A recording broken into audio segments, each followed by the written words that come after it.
জন্য এই গভর্নমেন্টে আসেন নাই, আপনারা শুধু নির্বাচন দেওয়ার জন্য উপদেষ্টার চেয়ারে বসেন নাই। আপনাদের মূল কাজ হল এই পিলখানা হত্যাকাণ্ড, এই সাতটা হত্যাকাণ্ডের বিচার করা। এটি আপনাদের সরকার গঠনের অন্যতম ম্যান্ডেট।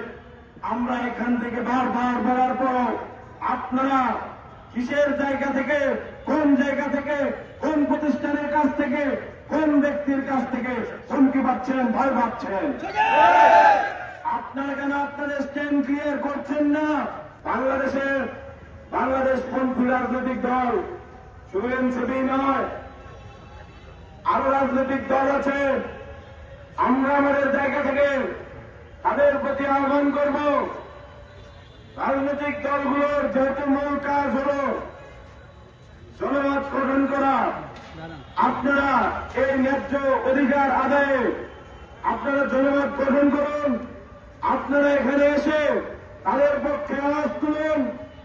আপনারা সরকার যদি কোন জায়গায় ভুল করে থাকে সরকারের সমালোচনা করুন, এবং আপনারা যদি গভর্নমেন্টে আসেন আপনারা প্রতিশ্রুতি দেন আপনারা এই পিলখানা হত্যাকাণ্ড ঘটনায় কি কি বাস্তবায়ন করবেন। আমরা চাই এই সরকার যতদিন আছে তার মধ্যে এই পিলখানা হত্যাকাণ্ডের ঘটনা পরিপূর্ণভাবে উন্মোচিত হবে। যারা অন্যায়ভাবে ক্ষতিগ্রস্ত হয়েছে তারা তাদের সম্মান ফেরত পাবে,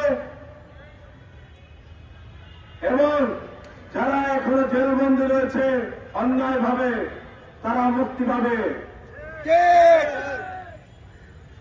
আমরা মনে করি 24-এর গণ অভ্যুত্থানে আমরা যারা ছিলাম,